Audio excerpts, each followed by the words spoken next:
On est très prudent parce qu'on a constaté pour Saint-Martin que finalement l'épidémie baissait et on a eu une remontée la semaine dernière. Donc il faut être très prudent. Il y a une baisse de l'épidémie, mais les pluies du dernier week-end reconstituent des gîtes larvaires et donc il faut continuer l'action. Et on veut lancer un appel particulier aux femmes enceintes parce qu'aujourd'hui, si on additionne les femmes enceintes touchées en Guadeloupe et sur les îles du Nord, on a à peu près 492 femmes enceintes qui sont touchées. 510 en Martinique, alors que la Martinique a une épidémie qui est partie il y a à peu près 3 mois avant celle de la Guadeloupe. Donc on a vraiment un message fort vis-à-vis des femmes enceintes en disant protégez-vous, utilisez le répulsif. Et le répulsif, c'est pas que le soir, on l'utilise toute la journée, portez des vêtements longs. Et puis faites-vous suivre. Faites-vous suivre. Aujourd'hui, le CHU suit à peu près 300 femmes enceintes sur 500. Sur 400 pardon, au total, enfin presque 500 on va dire. Donc il y a le sujet du suivi et ensuite on aura le sujet du suivi des bébés puisque le Haut Comité de Santé Publique recommande que les bébés nés de femmes qui ont contracté le Zika doivent être suivis pendant 2 ans. Donc c'est vraiment sur cette population que nous portons nos efforts parce que même lorsque on arrivera à la fin de l'épidémie, il y a toujours un risque qu'il y reste quelques cas.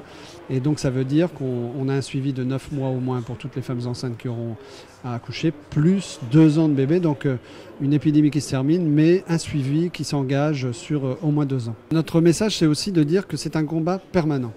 Un combat permanent, le moustique...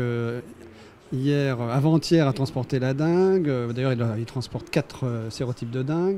Le virus du chikungunya, le virus du Zika aujourd'hui. Il peut transporter d'autres virus, par exemple le virus du Nil occidental, comme aux États-Unis. Donc, en fait, il faut que la lutte contre le moustique soit permanente, que ça devienne un geste automatique. Et nos équipes vont continuer avec les collectivités à passer chez les habitants pour porter ce message et les convaincre de transformer ce geste en un geste automatique et pas uniquement en cas d'épidémie. J'ai pu la semaine dernière, je dirais avec le directeur général de l'ARS, lancer un appel, je dirais pour remobiliser l'ensemble de nos concitoyens sur les actes réflexes, je dirais à adopter pour lutter contre cette épidémie. Vous l'avez dit, elle dure depuis 4 mois. Je dirais aujourd'hui, ce sont 29 000 je dirais, personnes qui ont contracté le virus Zika depuis le début de l'épidémie.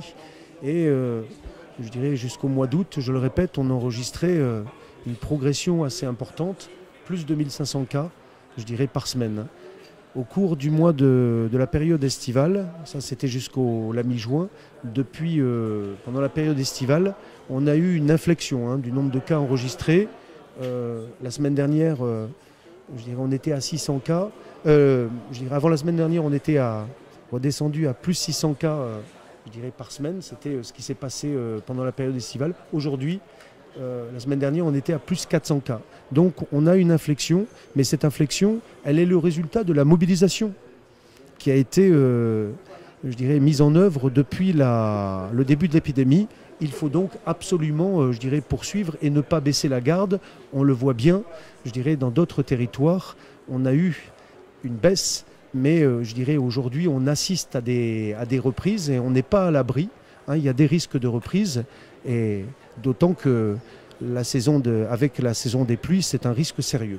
Donc ne baissons pas la garde et continuons, je dirais, d'adopter les bons réflexes pour se protéger et détruire les gîtes. On voit bien, je dirais, que les enquêtes de terrain nous montrent que ces risques existent, puisque, je dirais, au cours du mois d'août, on a vu que, je dirais, auprès des maisons, dans les enquêtes de terrain que l'on a faites, eh bien, on avait un doublement du nombre de gîtes larvaires constatés.